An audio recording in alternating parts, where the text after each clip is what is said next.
From a game that seemingly has worse thirst bait than Nikke, and a gearing system more convoluted than Genshin, Brown Dust 2 has been my guilty pleasure for the past month. This was recommended by some of you, and after seeing some of the advertisements for it, I thought, why not?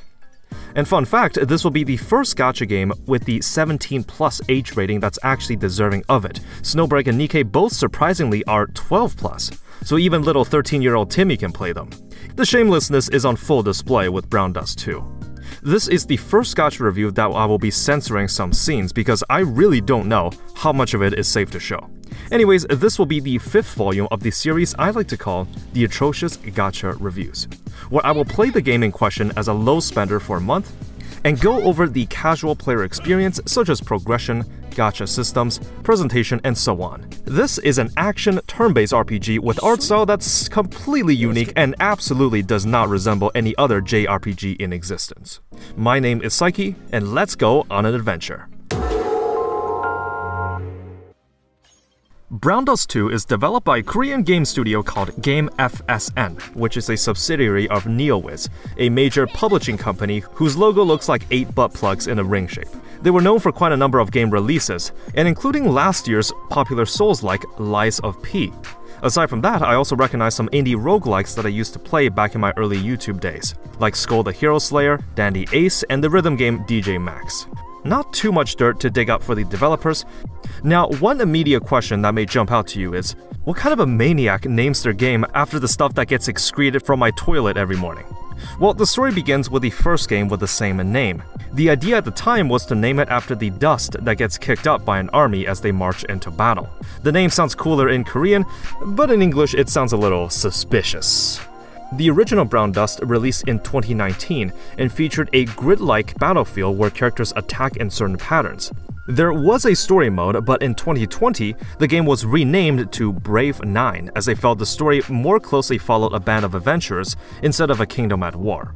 Surprisingly, you can still download it and play it today. It is still in service. But what about Brown Dust 2? Do you need any prior knowledge of the series to enjoy it? Well, no, not at all actually. The second game actually takes place before the era of the first, making it a prequel of sorts. There will be some characters that make returning appearances here, and some of the sprite art is actually the exact same as the first game. The story follows a simple village boy, Lathel, adopted by the village chief and his daughter, Misha. One day, Lathel goes into the forest to retrieve Misha's dropped necklace, only to find a mysterious warlock wielding powerful dark magic after his life. Bewildered, a mysterious girl appears to his rescue. Having survived the ordeal, Lathel wakes up in the village to team up with his buddies and find out why a warlock was lurking in this town for a while, and find a way to banish him. The girl from earlier introduces herself as Justia, a sword for hire that was investigating the appearance of warlocks in the area. She appears human but has 2 small horns on her head, and upon seeing the sight of Lathel's blood, she becomes thirsty. There's something extraordinary about Lathel's blood, and upon further investigation, the team finds that the village chief and Misha are nowhere to be found. Retrieving a spare key, the team busts into the village chief's house and manages to find a secret entrance to a basement. Rushing in, the team finds the chief and Misha in the decrepit chamber, with no one else in the room. And what do you know? The warlock was the dad this whole time. Oh, and Misha's dead. You kill Dad, but not before revealing that Lathel's blood has the special property of something called the Blood Imprint. Now with nothing left for him in the village, and harboring a deep hatred for warlocks, Lathel leaves with Justia on her journey to rid the world of those wielding dark magic. The story is as simple and personal as it gets. You travel the different kingdoms in search of allies and information, visit all sorts of locales from a big city to a desert town to a mage tower to underground caverns. With the narratives, not being the best I've seen, but good enough for when it counts, with genuine moments of character development. Regarding the gameplay, it's mostly intact from the original Brown Dust, with quite a number of enhancements, like displaying a 3D grid, being able to toggle the view, and previewing enemy attacks. You can bring a maximum of 5 characters into a fight, and when you bump into an enemy in the overworld, a battle is initiated. The player always goes first, and you can order your units in the order that their attacks will take place. So generally, place buffers before your attackers. Each character has a normal attack, a movement skill that lets you manipulate the placement of enemies, and skills that require a currency called SP, You start out with a number of SP points, and whenever an attack that does not acquire it gets used, 1 SP is recovered. The SP skills also have a cooldown, so no spamming them. They will generally deal damage in a specific pattern, and fights often become almost like puzzles as opposed to turn-based combat. How do you optimize your main damage dealer's attacks?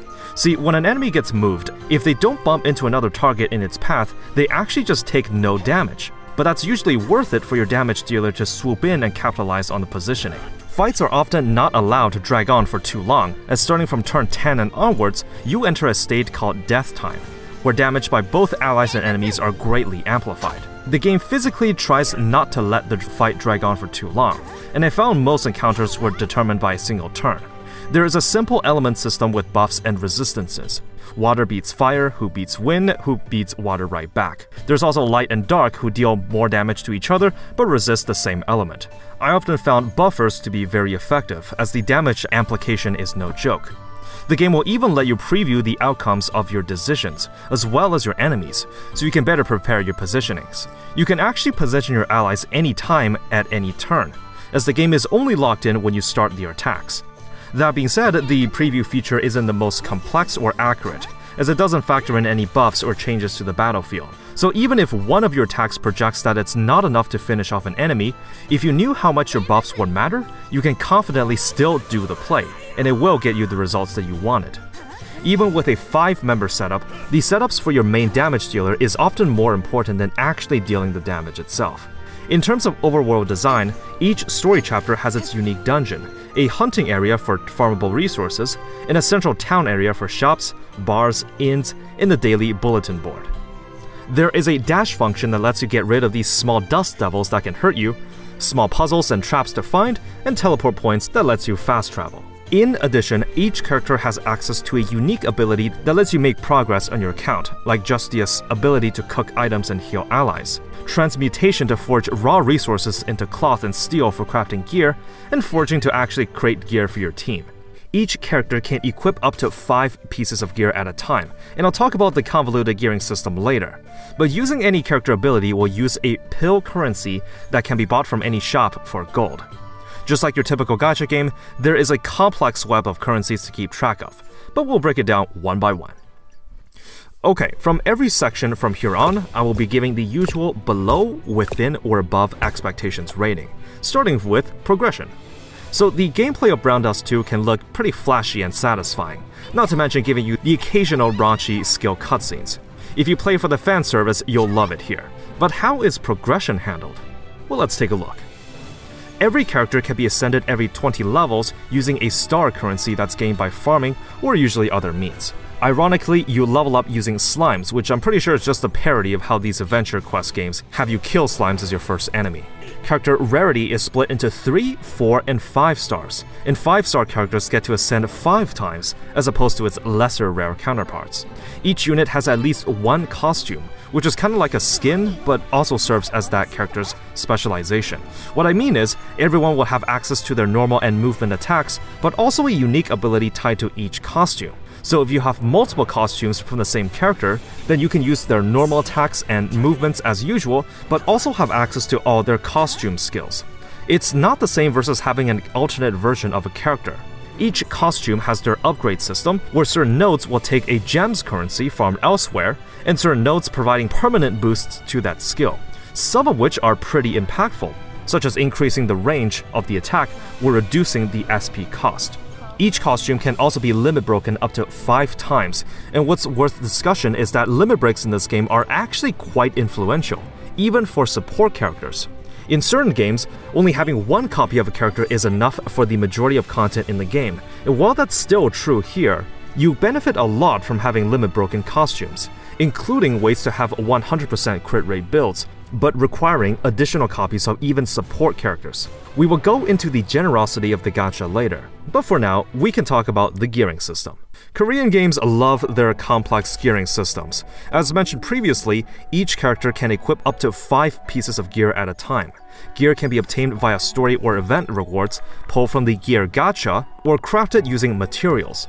Gear rarity ranges from N to UR rarity, effectively just translating to 2 to 5 stars.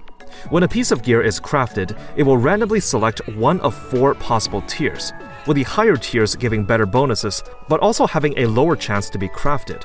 In fact, the chance is at a minuscule 5%. So even getting the better tiers will cost you some resources. If you dismantle a piece of gear, you are not refunded the materials used to make it. Instead, you will get refinement materials for rerolling gear stats. From the gear gacha, you can also obtain character-exclusive gear, where it can only be equipped by one specific character. Each piece of exclusive gear is even split into different levels of rarity, with R, SR, and UR rank. Each piece of gear can be leveled up to 9 times, with a substat appearing every 3 levels. Using gold, you can attempt to increase the gear's level, but I say attempt because there is a chance that the upgrade fails, and you don't get the gold back. There is a feature to spend gold in bulk, so at least you're not there tapping away for hours. The chance for gear leveling to fail increases as the level itself goes up. Once you get your 3 substats, they will have ranges of how good that substat is, ranging from C to S category. You can spend refinement powder to reroll the stats to see if you get better ranges on the upgrades.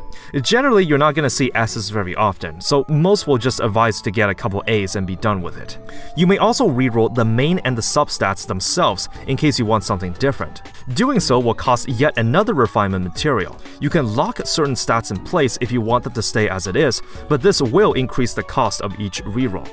There is a handy button that will let you see the probabilities of all the rerolls, tier drop rates of the gear, and the percentage ranges for the substats themselves. Yep, this is one of those games. The silver lining is that because characters have their own costume skills tagged into one unit, you just have to farm the gear once for each. Now, 1 month is not enough time to get into the deep end of gear optimization. I'm just unlocking the craftable UR gear recently. And the materials are hard enough to manage that I don't even want to imagine of what dealing with endgame looks like. The gearing system is obviously one of the most subjective things for any player to handle. Now, it's not the first gacha to have an RNG artifact system out there, but I know this can be an instant turnoff for some people. Now, I can't say what the endgame looks like yet, but to be completely fair, the game is pretty generous with the refinement materials given out, and the goal to reroll substats isn't that much. With all these currencies in mind, how are the materials themselves farmed? Using the daily replenishable resource called cooked rice, there is a combat area in each map called the hunting grounds, where you will battle 5 encounters, then a boss encounter for different resources.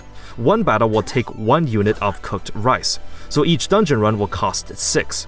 Luckily, quick farm is a feature in the game, and you can auto-clear using all of your rice, provided that you beat the dungeons at least once manually prior.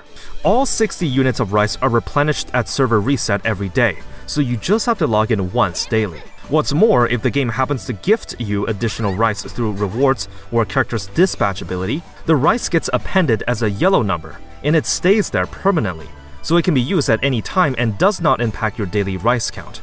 Very generous. There is an additional map pack where you can farm the common upgrade materials like gold and slimes for XP. There is a bonus drop rate for either type of materials depending on the day of the week. These dungeons also require rice to farm, so you can choose to spend it here if you wish. There is a third dungeon called the Crystal Caves, where you farm the, well, crystals for each of the elements in the game, which is the currency that allows you to upgrade a costume. This dungeon takes a different replenishable resource called torches. The same 60 are given to you every day, but unlike rice, they don't seem to give out free torches very often. So 60 is usually the max you have to work with every day. Your daily quests actually take very little time to do.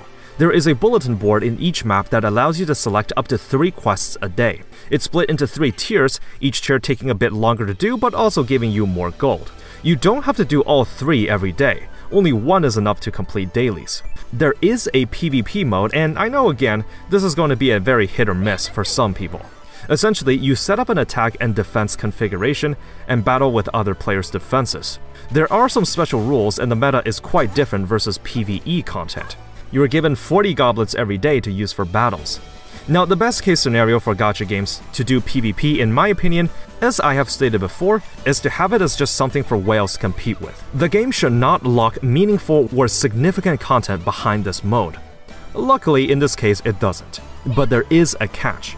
By participating in PvP, you get this metal currency that can be used for the seasonal shop. Most of it are just common upgrade materials, but you are able to buy a copy of a 5-star character here with enough medals.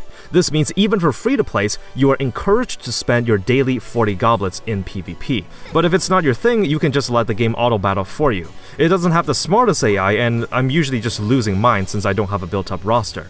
But you still get medals even if you lose, so just participating is enough. These are the main modes to progress your account. There are a couple more, but they mainly lean into the late game, so I will go over that in due time. Progression gets a within expectations rating from me. For now, let's talk about the goods.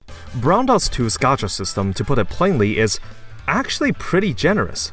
Now, it goes without saying, having a gear gacha in addition to characters can rub some people the wrong way, but I'll let you decide that after I explain the system. The gacha currency takes on the form of dia, which is just diamonds, but you know. 1 pull will cost 200 of it, so a multi or 10 pull is 2,000. The chance for a 5-star costume is 3%, which is admittedly on the higher end. As usual, there is a 50-50 coin flip, or 1.5% for it to be the rate-up costume. The rate-up for an exclusive piece of gear is 5% for the UR version, but be warned, as the rate-up chance is still only 1.5%. There is a pity of 100 pulls before a 5-star costume or gear is guaranteed, but again, be warned, the pity is for any 5-star to drop, not the rate-up one. This specific pity is shared universally across all banners, but split into costume and gear counts respectively. The rate-up item has a pity of 200, and it is referred to something called draw points, and 1 is accumulated whenever you pull on that banner. However, unlike the previous pity, this one is not shared across banners. So if you want to guarantee a specific costume or gear, you would have to save enough to pull 200 times on it. You can choose to convert any draw points to something called Powder of Hope. If a banner expires, then any remaining draw points are automatically converted to powder. This powder can be used in the shop to exchange for certain costumes that rotate on a bi-weekly basis.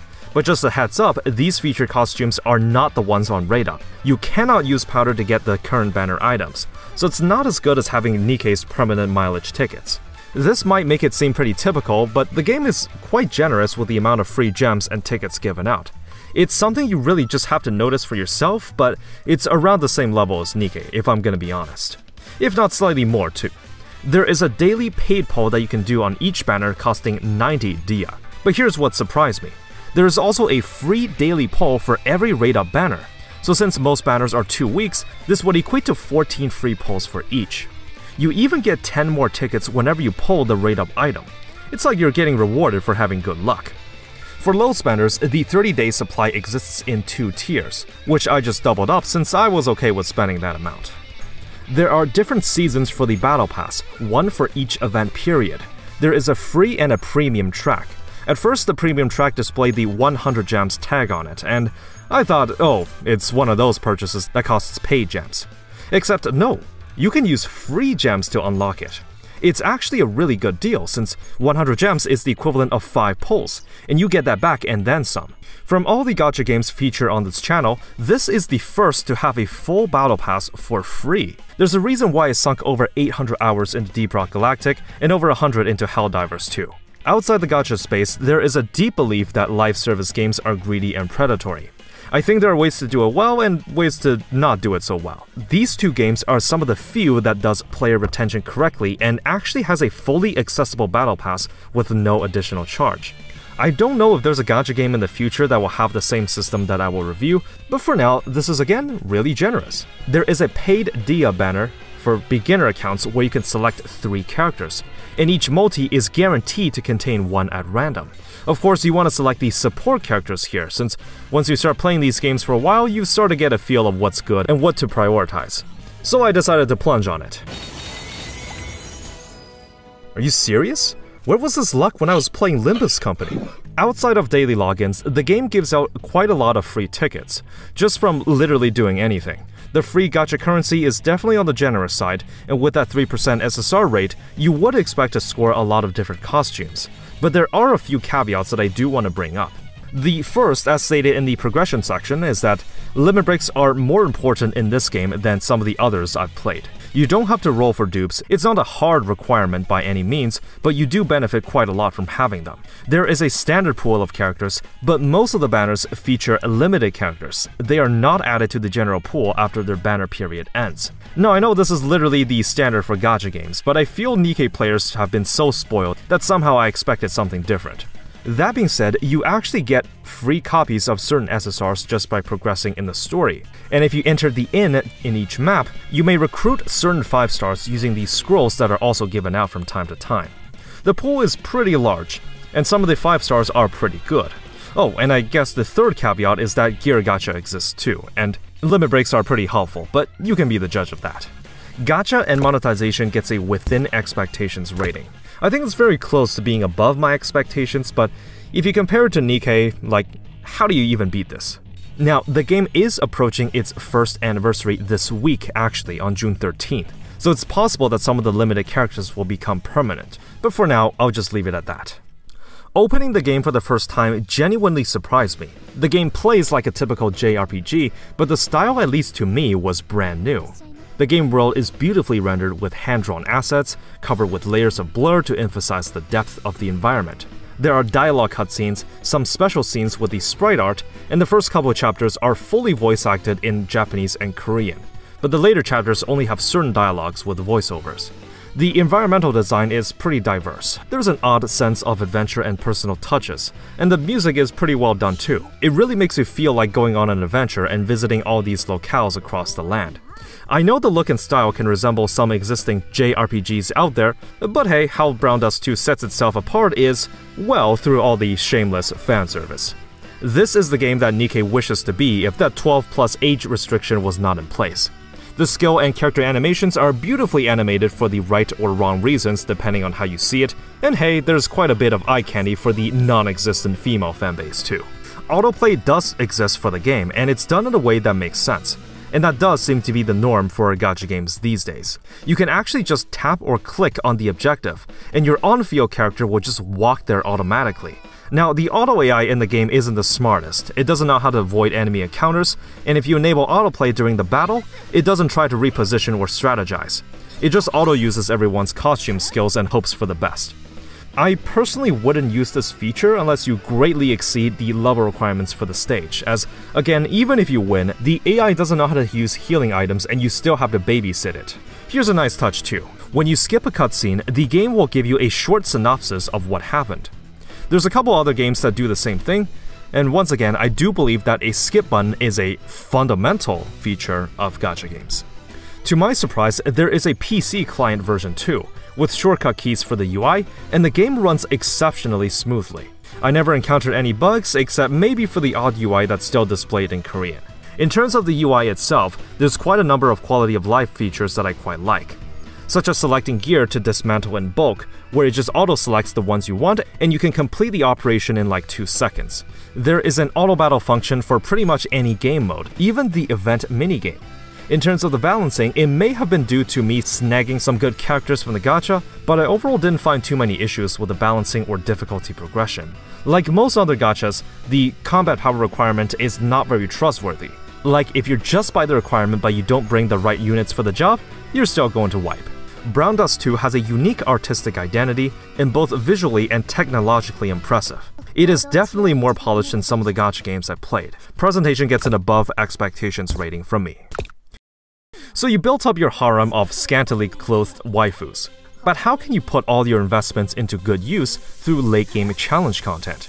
In this section, we will examine how Brown Dust 2 rewards longtime players by creating and engaging new obstacles for you to clear. Well, first, if you're serious about PvP, I guess that could qualify as late-game content.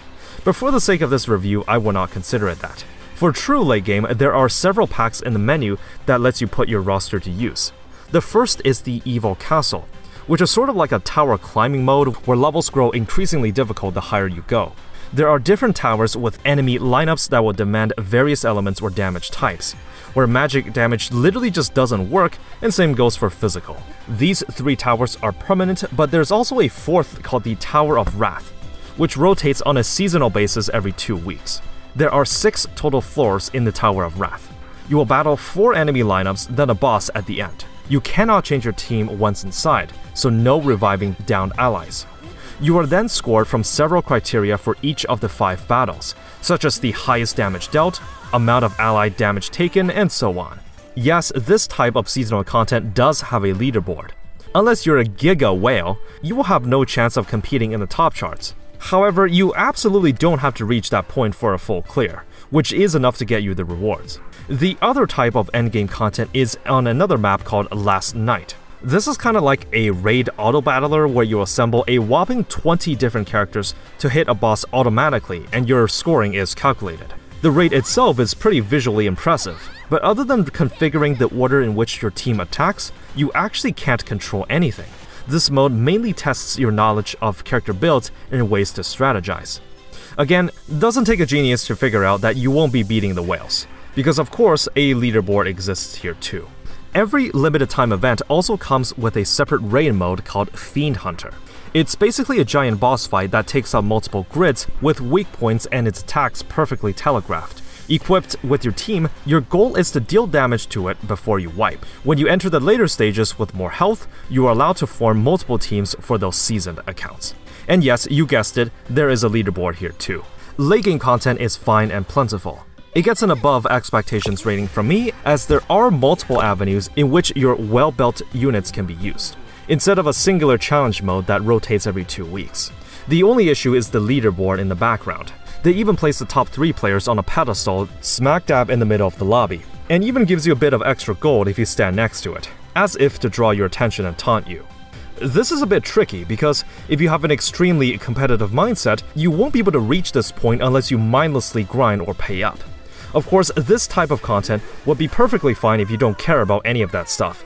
But just know that unlike certain gacha games like Genshin, which have 0 competitive elements with its spiral biz system, you do have to keep in mind that Brown Dust 2 is keeping that leaderboard lurking in the background.